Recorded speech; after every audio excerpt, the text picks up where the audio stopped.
ilmaan qeerroo fi qarree Oromoo taankii wayyaaniin fuuldura dhaabdee adoo jettuu ofirraa faccisaa turetu amma sagalee Abiy Ahmed jawwaala keessaan yookaan televezyiina keessaan ilaaleetiin sagalee Abiy Ahmed sodaata namni ijoollee daa'imman qeerroo lafa dhuftu gana kichuu xiqqoo waggaa 2-3 hiituyyuu haasofni akkasiin sodaachisu. Haasofni guyyaa irraa Abiy Ahmed qeerroo wayyaanee taankii wayyaanee fi baankiitiin uummata keenya irratti ittiin caffaraa baate sanuyyuu dura dhaabatee ofirraa kaaste san Abiy Ahmed bifa haarawaan ammoo waan waggaa 2 dura uummanni Oromoo beeku. Hudduu fi eege isii waan waggaa 2 dura uummanni Oromoo beeku. Oppiidiyoo maal akka taate shamtuu fi ajooftu waan akkamii akkasiin taate akka yoo uummanni quba hudduun naqe ufiinuyyuu harka kennattee gooftaan kiyya uummata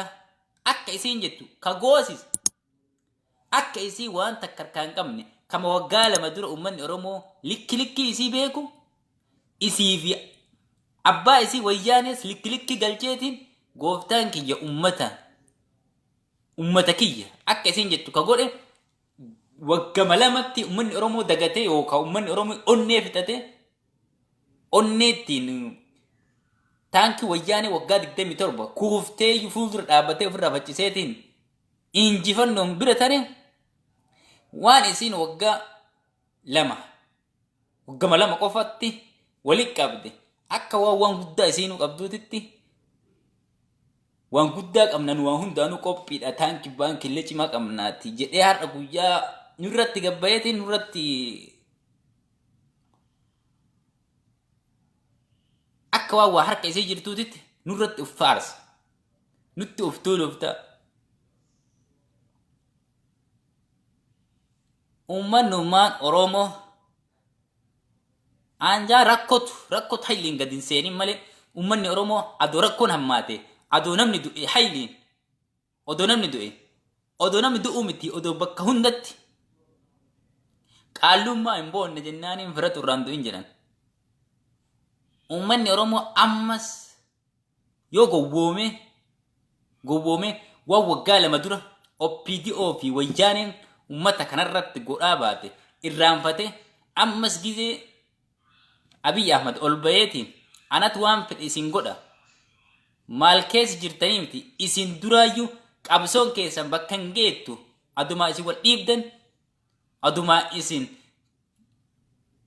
adada paartiin dhufu paartima hunda jala deemna adada paartiin jijjiirameetiin yoo paartiin tokko har'a aangoo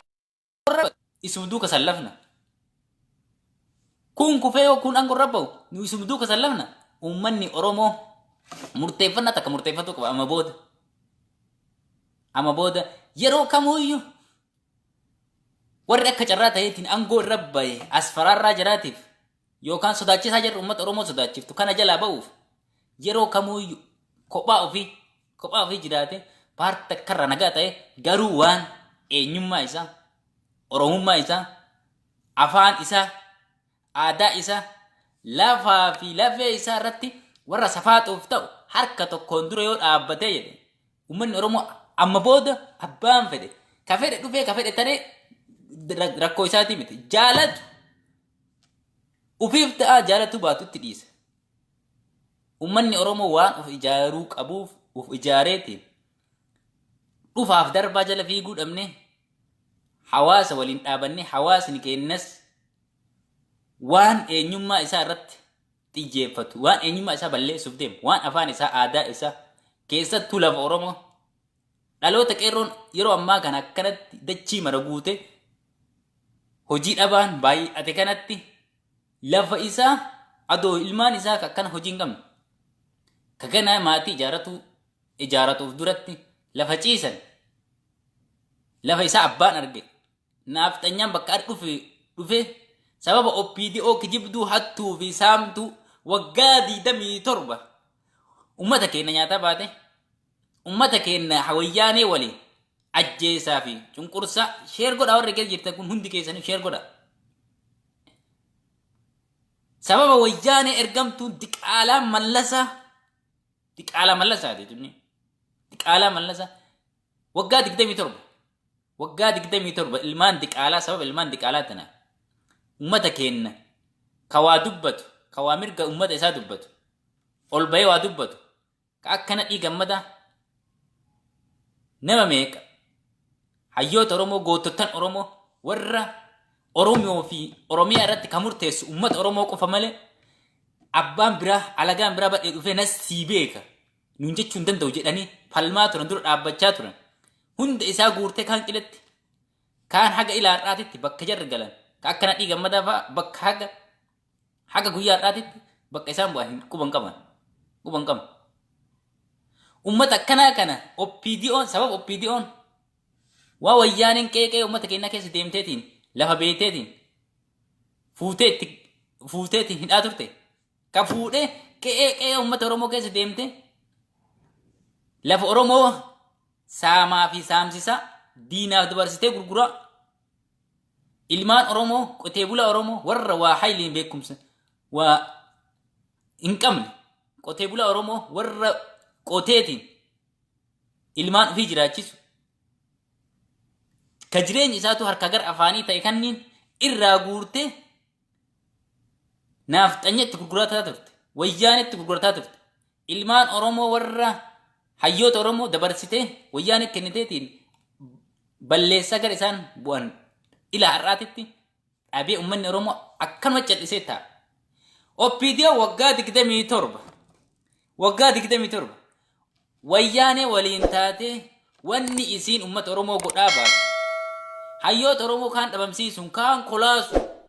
kaan biyyaa baasuun qeerroof qarree Oromoo warra har'a amma guyyaa yeroo ammaa kana biyya alaa keessatti rakkataa jiran kun Awurooppaa deemee kun karaa Awurooppaatiin adoo deemu bishaanitti dhume